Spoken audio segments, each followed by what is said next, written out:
High guys, ഇസാനാനുടെ പുതിയൊരു വീഡിയോയിലേക്ക് നിങ്ങൾക്ക് ഏവർക്കും ഹൃദ്യമായ സ്വാഗതം. ഇന്ന് നമ്മൾ കഞ്ഞിക്കുടിയിലെ ഒരു അടിപൊളി വഴുതന തോട്ടത്തിലാണ് നിൽക്കുന്നത്. അപ്പൊ നമുക്ക് അതിന്റെ കൃഷി രീതികളെ കുറിച്ചൊന്ന് ചോദിച്ചറിയാം. ഓക്കെ, നമുക്കൊന്ന് കണ്ടാലോ. ഇത് ഏത് വർഗത്തിൽപ്പെട്ട വഴുതനയാണിത്? നീളം വഴുതനങ്ങയുണ്ട്, പിന്നെ പച്ചക്കത്തിരിക്ക എന്ന് പറഞ്ഞ വഴുതനങ്ങയൊക്കെ ഉണ്ട്. നമ്മളിത് കൃഷി ചെയ്യാൻ തുടങ്ങിയിട്ട് ഇപ്പൊ ഒരു 6-7 മാസമായി. 6-7 മാസമായി അല്ലേ? അപ്പൊ ഇത് ഈ വഴുതനക്ക് പൊതുവെ കേടൊക്കെ വരാറുണ്ടോ? പിന്നെ ഇതിന് എപ്പിലാക്ന വണ്ടെന്ന് പറഞ്ഞൊരു വണ്ടിന്റെ ആക്രമണമാണ് ഏറ്റവും കൂടുതൽ വഴുതനക്ക് വരാറുള്ളത്. നമ്മളതിന് ജൈവ രീതിയിലുള്ള കീടനാശിനികൾ മാത്രമേ ഉപയോഗിക്കാറുള്ളൂ. പിന്നെ ഇപ്പൊ നമ്മള് വലിയ തരത്തിലുള്ള വാണിജ്യപരമായിട്ടുള്ള രീതിയിലല്ല നമ്മൾ കൃഷി ചെയ്യുന്നത്. വളരെ നമ്മുടെ തൊട്ടടുത്തുള്ള കുറച്ച് അയൽങ്ങൾക്കും അങ്ങനെയുള്ള രീതിയിലുള്ള മാത്രമാണ് നമ്മളിപ്പോൾ കൃഷി ചെയ്തുകൊണ്ടിരിക്കുന്നത്. ബാക്കി നമ്മൾ കുറെ എണ്ണം നമ്മൾ പഴുക്കാനൊക്കെ ആയിട്ട് ഇട്ടിട്ടുണ്ട്. അപ്പോൾ പഴുത്തതിന്റെ വിത്ത് എടുക്കാൻ വേണ്ടിയാണ്. വിത്തുകൾ നമ്മൾ ഇവിടെ വിൽക്കുന്നുണ്ട് കേട്ടോ. അതെ, പല കൃഷികളുണ്ട്. ഈ നാടൻ കോഴി കൃഷിയുണ്ട്, താറാവ് കൃഷിയുണ്ട്. ഇതിപ്പോ നമ്മള് നീളം വഴുതന മാത്രമേ ഇപ്പൊ നമ്മൾ ചെയ്യുന്നുള്ളൂ. നീളം വഴുതനവും പിന്നെ പച്ചക്കത്തിരിക്ക എന്ന് പറഞ്ഞ ഒരു വെറൈറ്റി. ഇത് ഏകദേശം ഇതൊരു 250 ഗ്രാമോളം ഉണ്ടാവും. നല്ല ടേസ്റ്റ് ആണ്. ഇതിപ്പോ നമ്മൾ പറിച്ചത് 250 ഗ്രാമേ ഉള്ളൂ. ചിലതൊക്കെ 750 ഗ്രാം വരെ വരാറുണ്ട്. ഇല്ല, അങ്ങനെ പൊതുവെ കുറവാണ് ഇതിന്. നമ്മൾ മറ്റുള്ള നാടൻ ഇതിന്റെ അപേക്ഷിച്ച് ഇതിന് അധികം അങ്ങനെ പ്രശ്നം ഇതുവരെ കണ്ടിട്ടില്ല.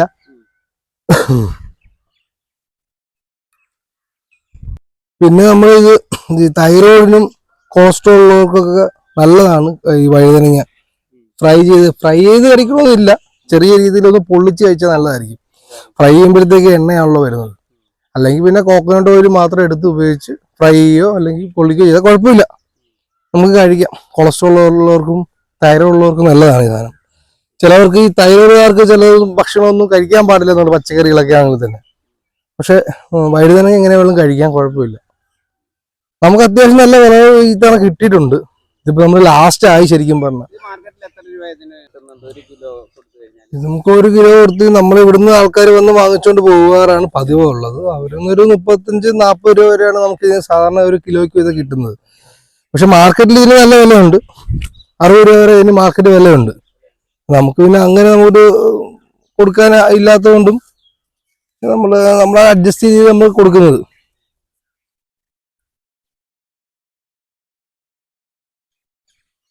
ഇത് നമ്മൾ ഇത്രയും പഴുപ്പിക്കാനും ഇതൊക്കെ നമ്മൾ അരി എടുക്കാൻ വേണ്ടി അരി എടുക്കാൻ വേണ്ടി അടുത്ത പ്രാവശ്യത്തേക്ക് നമുക്ക് ഇടാനും പിന്നെ ആൾക്കാർ വന്ന് നമ്മൾ കൊടുക്കാറുമുണ്ട്.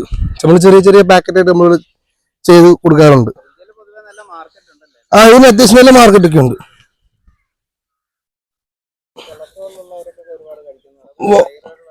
ഒരു കുഴപ്പമില്ല, അവർക്ക് ധൈര്യമായിട്ട് കഴിക്കാം. നല്ല നാടനാണ്. നമ്മളിവിടെ പച്ചക്കറി നമ്മൾ വളമാണെങ്കിലും നമ്മൾ കോഴിവളമാണ് കൂടുതൽ. നമുക്ക് കോഴി ഉള്ളത് കൊണ്ട് കോഴിവളമാണ് നമ്മൾ കൂടുതൽ ഉപയോഗിക്കുന്നത്. കോഴിയും താറാവ്, പശു അങ്ങനെയുള്ള നമ്മൾ ചെയ്യുന്നത് പൊതുവെ. പിന്നെ ഇത്തവണ ഈ മഴ എങ്ങനെയാണെന്ന് അറിയത്തില്ല, കുറച്ച് തണ്ണിമത്തനൊക്കെ ഇടണമെന്നുണ്ട് ഇത്തവണത്തെ കൃഷിയിൽ.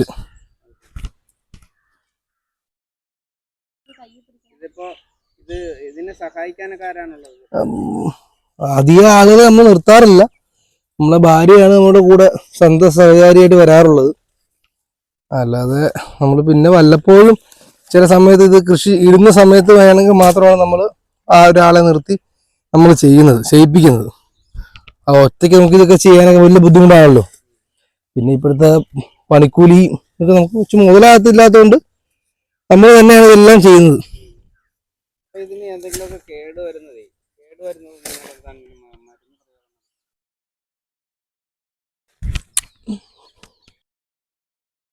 അപ്പൊ നിങ്ങൾ എന്തെങ്കിലും രോഗമൊക്കെ വന്നു കഴിഞ്ഞാൽ ഏത് കീടനാശിനിയാണ് ഇതിന് പൊതുവെ ഉപയോഗിക്കുന്നത്? നമ്മൾ പെസ്റ്റിസൈഡ്സ് ആയിട്ട് ജൈവ രീതിയിലുള്ളത് നമ്മൾ ചെയ്യാറുള്ളൂ. നമ്മൾ വേറെ മറ്റേതൊന്നും വാങ്ങിച്ച് അടിക്കാറില്ല. കാരണം നമ്മളും ഇത് കഴിക്കുന്നത് കൊണ്ട് അത് മറ്റേത് നമ്മൾ ഞങ്ങളിവിടെ പൊതുവെ വെറ്റില കഷായവും പിന്നെ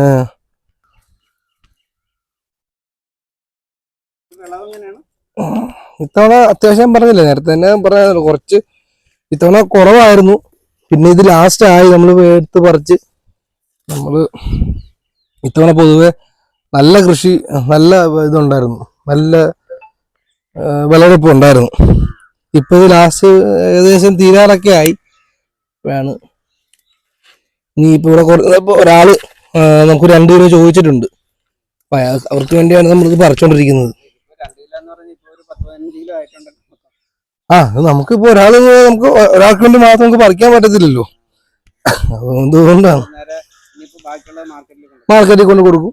നമുക്കിപ്പം അത്യാവശ്യം കൊടുക്കുമ്പോഴത്തേക്ക് നമുക്കൊരു ഈ പറഞ്ഞൊരു 40 രൂപ വരെ നമുക്ക് കിട്ടും കൊടുക്കുവാണെങ്കിൽ.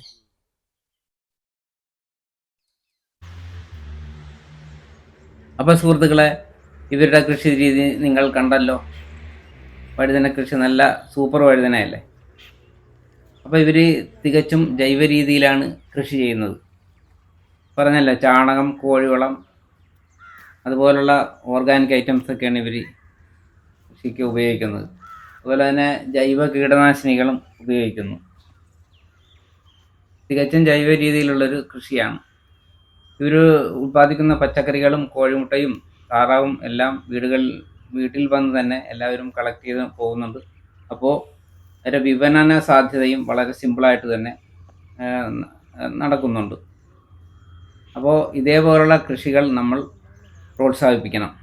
സുഹൃത്തുക്കളെ, ഈ വീഡിയോ നിങ്ങൾക്കിഷ്ടമായെങ്കിൽ ലൈക്ക്, ഷെയർ, കമൻറ്റ്, സബ്സ്ക്രൈബ് ചെയ്തേക്കണം.